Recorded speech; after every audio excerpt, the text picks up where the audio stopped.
لا تضيع أي خبر هام أو عاجل حصريا مع تطبيق النهار. حمله الآن على جوجل بلاي. السيد باجي ابو الفضل. سيد باجي ابو الفضل، قبل الفاصل تكلمنا على مساله الدفاع عن الرئيس وقلت لي انه ليس صمت، الافلان تكلم بطريقته وراح يتكلم في المستقبل. طيب، هناك الكثير من الامور اخرها ما قاله مجلس التعاون الخليجي اللي كانت الامم المتحده فصلت في قضيه الصحراء الغربيه. التعاون الخليجي كان قبل زياره بلعيز للسعوديه، رغم ذلك قال انه الصحراء مغربيه ويعني حب يحل محل الامم المتحده. رغم هذا ايضا شفنا صمت من الاحزاب السياسيه، شفنا صمت من المجتمع المدني. هل هذا الصمت ايضا القول مبرر؟ لا، نعم. شوف القضيه هذه ممكن الصمت، لان البارحه نهار الجمعه درت انا تصريح لصحيفه معينه، درت اراء الاحزاب في صحيفه معينه وتعطينا راي الحزب في القضيه هذه. لكن لما نرجع للقضيه هذه نشوف ما لازمش لما يكون موقف معين ردوا عليه في 24 ساعه، ولا عندنا الوقت، ولان القضيه مش انيه تحرك. ولا اولا الموقف دول الخليج خاصه السعوديه ليس جديد في دعم المغرب لاحتلال الصحراء الغربيه، بانه كاين شارع اعتقد في الرياض اسمه شارع الصحراء المغربيه في الرياض، صحيح. كذلك ان السعوديه دائما كانت تمول الحرب في الصحراء لصالح المغرب، تمول اموال ضخمه هي ودول خليجيه اخرى.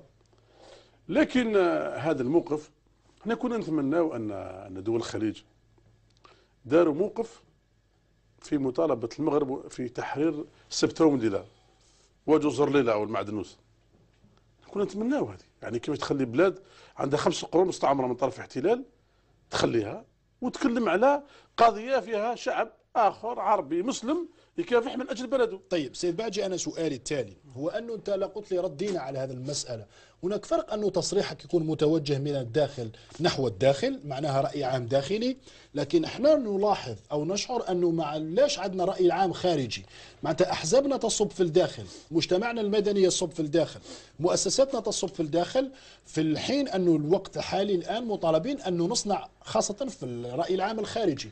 عندكم قنوات تقدروا توصلوا بها رأي الأحزاب السياسية، رأي مؤسسات البلد خارجا، مثلا في الدول الخارجية في الخليج أو في المغرب؟ أو أنا قلت لك العملية هذه مش تاع رد فعل تاع ساعتين. هذا أصلا هذا الاجتماع تاع دول الخليج مع المغرب عنده 3 أيام. البارح درنا تصريحات كأحزاب، وكاين أحزاب داروا تجمعات وتكلموا، أحزاب كثيرة تكلموا البارح داروا تجمعات تكلموا على القضية هذه. إذا القضية وزايد القضية هذه عندها طابع رسمي أيضا، يعني هذا قمة فيها رؤساء وملوك مع ملك آخر.